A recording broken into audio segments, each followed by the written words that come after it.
Hi all, welcome back to the channel and welcome to another crafting tutorial. And today I'm going back to Necromunda, making a very simple, very easy and super cheap, like really dirt cheap, because this is all just trash, a little garage for our Underhive or our Post-Apocalyptic Wargames. Fits well for Necromunda as for I'm gonna use it for. But you can use it for whatever you want. All right. Now, also, I apologize for being away for this long. Had a lot of stuff going on in the real world, and this is a hobby. It's not a business. So I try to make as much videos as I can, but sometimes other things get in the way. But I really appreciate all your growing support, and keep doing what you do, guys. And I will keep doing what I do. And today we're going to be building Greg's Mix for the Underhive.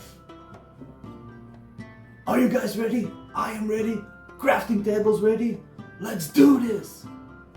Come on! Hello my friends, let's dive down back in the Underhive with this coffee lid box where I slice off the lid and measure it on a piece of cardboard.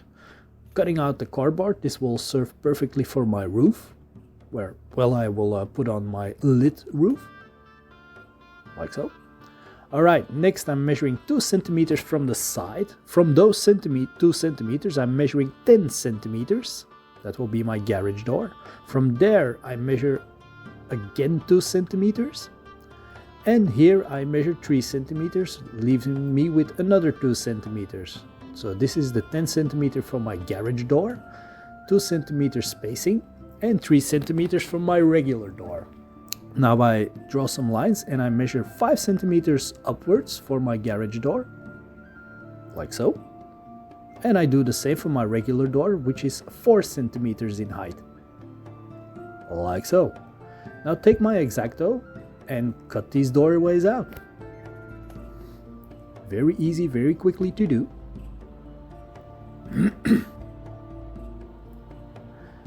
Next I'm taking some corrugated paper which I glue down on some cardboard, and when I'm cutting this away I'm leaving 1 centimeter on each side so I can have something to attach it to. Putting down some hot glue on it and sliding that inside of my garage door, like so. Doing the same for the regular door. Now I'm gluing on the roof that I cut out earlier, and on top of that 2 centimeter overhang I glue down my lid roof, like this. I have a piece of balsa wood that I attach for some extra details, like this, and I slice it away at the end. Cool.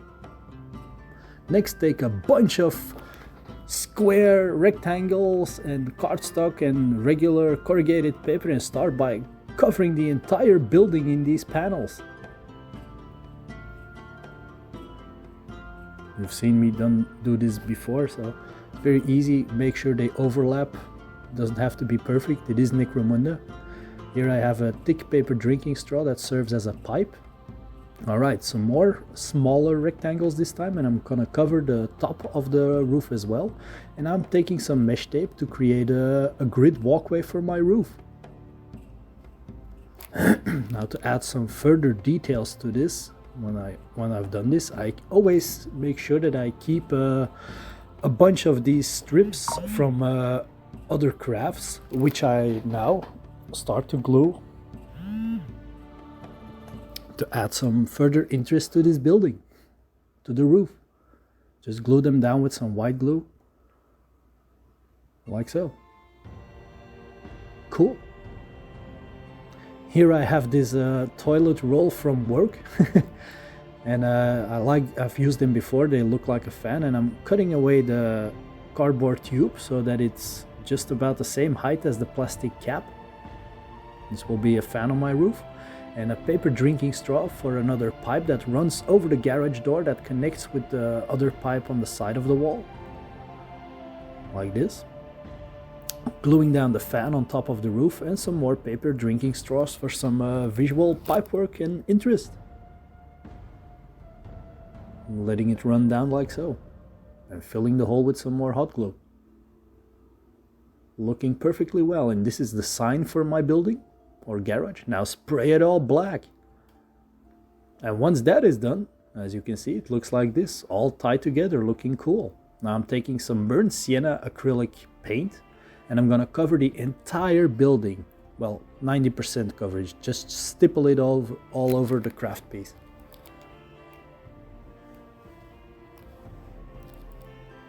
And this time I'm letting it fully dry before I continue on with my silver paint. Cool, looks very rusty. Now this is a very cheap silver paint. It's very translucent once it's dried, so stipple it all over and let it dry completely as well before going over to the coloring part of the building. Or leave it like this, whatever works for you guys. Now I'm doing all the panels in a chalky white, an off-white color basically. You can of course choose the colors you want. Now I'm using a red for the garage door and some more of the corrugated panels. Also using a macragge blue here for the door and some other panels. But again, colors are all optional. Choose whatever you want. I simply like the look of these.